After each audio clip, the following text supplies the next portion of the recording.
Hello and welcome to Indus News live from Islamabad. I am Munib Harbat with the news of this hour. Let's begin with the headlines first.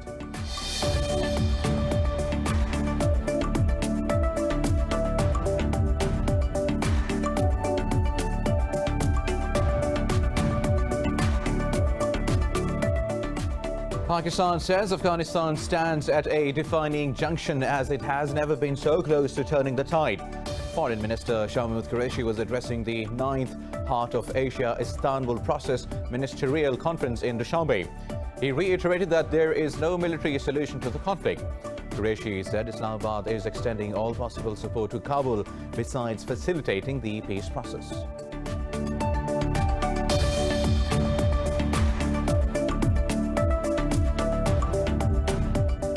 More than 500 people have been killed in the Myanmar junta's brutal crackdown on protests against its coup. Meanwhile, activists across the country have launched a civil disobedience campaign to hurl garbage onto streets, while Myanmar's Advisory Council has labelled the military as a terrorist group and shut the face of international court.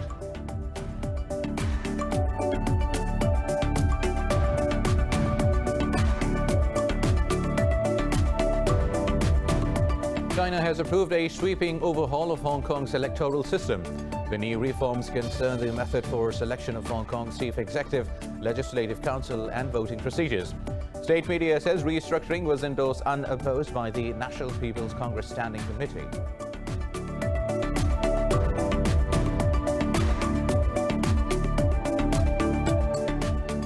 A real-world US study shows that Pfizer and Moderna's COVID-19 vaccines reduce risk of infection by 80%, 2 weeks or more after the first of 2 shots.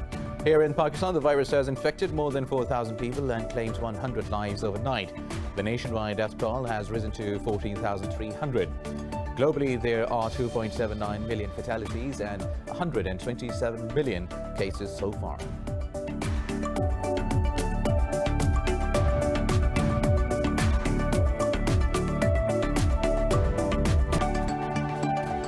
Top stories, news in detail after a short break. Stay tuned.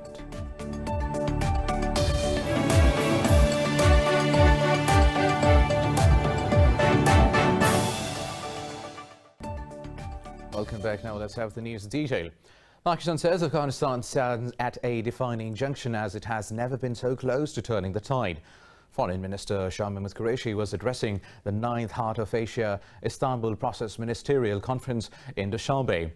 The foreign minister reiterated that there is no military solution to the conflict. He said Pakistan is extending all possible support to Afghanistan besides facilitating the peace process. Qureshi also cautioned against the role of spoilers both in and outside of Afghanistan. The minister said any space gained by ISIS and Al-Qaeda could worsen the crisis. Now, in Myanmar, the death toll from the military's crackdown on pro-democracy protesters has crossed 500. This comes after security forces killed another 14 civilians on Monday. Activists across the country have launched a civil disobedience campaign to hurl garbage onto the street. Myanmar's Advisory Council has labelled the military as a terrorist group that should face international court. Now, in a joint statement, 3 armed ethnic groups called for the military to stop killing protesters and resolve the political issues. They warned they will join other ethnic groups for Myanmar's Spring Revolution to defend themselves. In another development, the UN Security Council will be meeting on Wednesday to discuss the situation in Myanmar. France has also decried the blind and deadly violence in Myanmar. Now, China has approved a sweeping overhaul of Hong Kong's electoral system. The reforms concern the method for selection of Hong Kong's chief executive, its legislative council and voting procedures.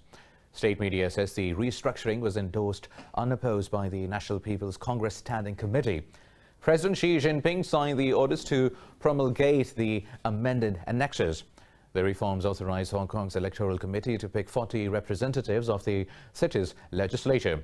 Under the reforms, 20 representatives will be directly elected to the city's legislature. The size of the Electoral Committee will also be increased from 1,200 to 1,500. Now, 2 French Navy ships have arrived at India's southern city of Kochi to participate in a joint naval exercise. The ships will sail to the Bay of Bengal for the Quad members' two-day drill, which begins on April 5th. The Indian Navy accorded a ceremonial welcome to the French warships with assault helicopters, carriers, Tonnerre and Surcouf frigate. The Quad members, including India, the US, Japan and Australia, began their largest joint naval exercise in over a decade last year. The exercises are seen as a series of efforts to balance China's vast military and economic power in the region. Moving on now, Secretary of State Antony Blinken says the U.S. does not seek to contain or keep China down, but aims to uphold the international rules-based system. Washington's top diplomat made the remarks at a virtual briefing to foreign reporters. Blinken said the relationship between Washington and Beijing is not one-dimensional, but rather complicated. He said it is competitive, collaborative and adversarial all at the same time. Blinken reiterated the U.S. stance on the need to engage China from a position of strength. Now, Bahrain says it admires China's efforts to maintain global security and peace. This comes after China's Foreign Minister Wang Yi met with Bahrain's King Hamad bin Isa bin Salman Al Khalifa in Manama. In a statement, Manama said the king affirmed Bahrain's pride in its close relations with China. Meanwhile, Wang appreciated the king's efforts to develop prosperous Bahraini-Chinese relations. Wang also met Bahrain's Crown Prince Salman bin Hamad and his counterpart Dr. Abdul Latif bin Rashid Al Zayani. Bahrain's foreign ministry said the two countries have also signed a cultural agreement. Under the agreement, a Chinese cultural center will be established in Manama and a Bahraini one in Beijing. Now, a real-world U.S. study shows that Pfizer and Moderna's COVID-19 vaccines reduce the risk of infection by 80%, 2 weeks or more after the first of two shots. While globally there are more than 2.79 million fatalities and over 127 million cases. More on the pandemic in this report. The world is ramping up political efforts against the COVID-19 pandemic in what is hoped to be the last wave of the outbreak. Canada is set to stop offering AstraZeneca vaccine to people under the age of 55 and require a new analysis of the shot's benefits and risks. Meanwhile, the United States says its experts will review the WHO report on the virus origins to ensure that the investigation was independent and technically sound. While President Joe Biden announced 90% of adults in the U.S. will be eligible to get a vaccine by the 19th of April. He also urged the states to pause reopening efforts. Data shows that the country's cases have been spiking for the second week in a row as top health officials warn of impending doom. I'm going to reflect on the recurring feeling I have of impending doom. We have so much to look forward to, so much promise and potential of where we are, and so much reason for hope. But right now I'm scared. I know what it's like as a physician to stand in that patient room, gowned, gloved, masked, shielded, and to be the last person to touch someone else's loved one because their loved one couldn't be there. The World Health Organization and 23 states have backed the idea to create a treaty to help the world deal with future health emergencies. Meanwhile, Turkey has imposed tighter measures due to rising cases, and Austria's capital, Vienna, announced plans to extend an Easter lockdown. Over in the UK, Prime Minister Boris Johnson hopes the country will not need to go into another lockdown, but says he does not yet know how strong its defences against future waves will be. What we don't know is exactly how strong our fortifications now are, how robust our defences are against another wave. And we've seen what's been happening. That's why I stress what's happening with our European friends, because historically, at least, there's been a time lag, and then we've had a wave ourselves. Japan's health minister has apologized after his staffers violated COVID-19 protocols. Meanwhile, Australia's Queensland state has reported 8 new local cases a day after announcing a 3-day lockdown in Brisbane. Meanwhile, Pakistan has recorded a steep rise in COVID-19 mortalities in the past 24 hours. The Health Ministry reported 100 new deaths overnight, the highest number of the third wave. Pakistan has so far recorded 14,356 deaths since the pandemic began. More than 4,000 people tested positive for the sixth consecutive day. The virus has infected over 663,000 people countrywide, of which more than 600,000 have recovered. At the moment, there are nearly 49,000 active cases in the country, and the country's positivity rate has slipped to 8.82%. Meanwhile, Punjab Health Minister Yasmin Rashid says Pakistan will receive another 7 million doses of the COVID-19 vaccine in April. Now, Australia has imposed sanctions on a Russian and 4 Russian companies over the construction of the Crimean Bridge. Foreign Minister Maris Payne says the bridge is an attempt to consolidate Russia's control of the illegally annexed Crimean Peninsula. Payne asserted that Australia continues to support Ukraine's sovereignty and territorial integrity. She said the move is in coordination with Canada and consistent with actions taken by the United Kingdom and the European Union. Payne added Australia has maintained sanctions against Russia since it illegally annexed Crimea and Sevastopol in 2014. She said the new listings bring the total to 168 individuals and 52 entities.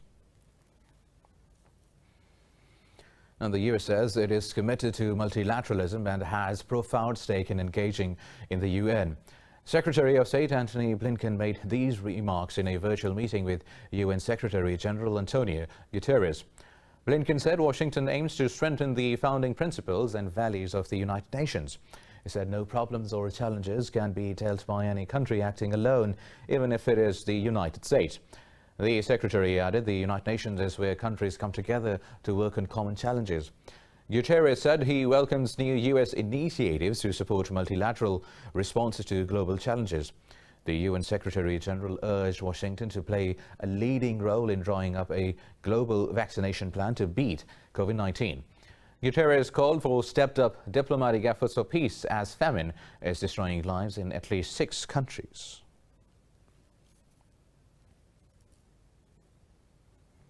Moving on now, Israeli police have shot dead a 33-year-old Arab man with special needs. They accused him of attempting to stab a police officer in central Haifa city. Police say the victim was running around with a weapon when his mother called the cops to the scene for help. They say the officer felt that he was in immediate life-threatening danger, but the victim's family has denied the allegation and called the incident a cold-blooded murder. They say he did not have a knife and was running away from the cops. The family says the forensic report shows that the police shot 5 bullets, 3 of which hit the victim. Now, in Mozambique, ISIS claims it has seized the control of the coastal town of Palma after days of fighting with security forces. Mozambique's army said dozens of people were killed in a militant attack on Palma yesterday. In a statement, the militant group claimed to have killed at least 55 people, including a number of soldiers. The group said it destroyed and took control of buildings, including factories and banks, and seized vehicles.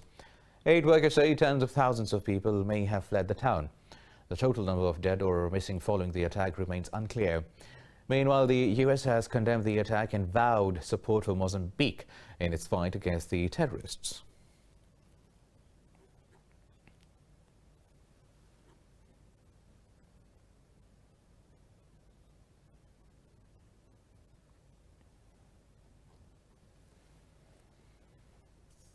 Now moving to Venezuela, where the local mayors, desperate for cash, are levying hefty tax hikes and launching aggressive collection campaigns.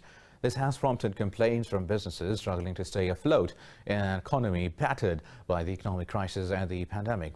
Details in this report.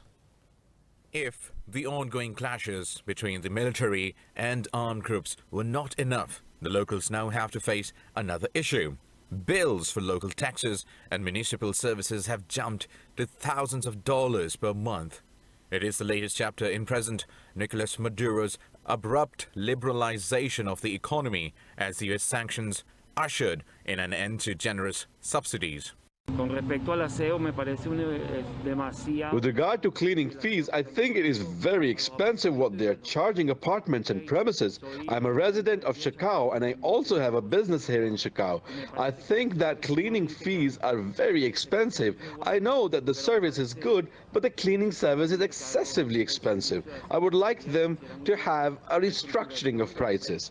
The tax issue has largely halted federal transfers of oil revenue to municipalities that had, for decades, kept local governments' covers full. It creates another challenge for businesses barely surviving hyperinflation and the country's sixth-year recession. A pesar de los problemas que esto conlleva. In addition to the problems of a dollarized economy, keeping a cleaning truck costs a lot of money.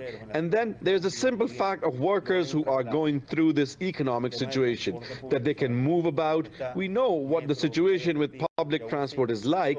With the metro, there's no cash. And for all cleaning vehicles to go out every day, and sometimes it is more than once a day, that street sweepers are out doing their job. In some of the country's 335 municipalities, mayors are also authorizing concessionaries to increase rates for services. Earlier this year, Maduro said that mayors had to figure out how to finance municipal expenses to add salt to Venezuelans' wounds. He insisted that they must pay for public services that were for years heavily subsidized. More news coming up in this news bulletin after a short break. Stay with us.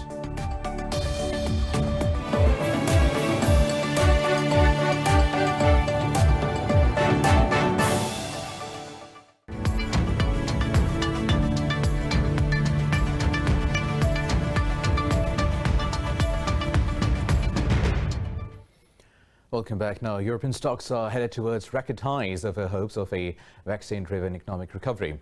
Frankfurt's DAX is leading the gains, ascending more than 0.5%. London's FTSE, the Pan-European Stock 600, Italy's FTSE MIB and the CAC 40 in Paris have also added. Earlier, all Asian markets advanced except for Australian bourses.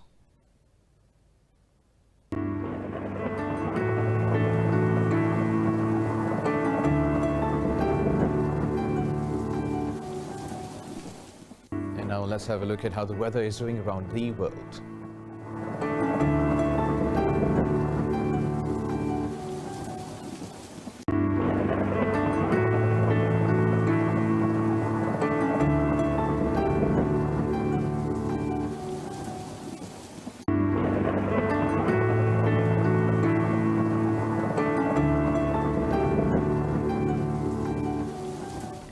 And that is the end of this news bulletin. For the latest update, you can follow us on social media at Indus.News. Take care.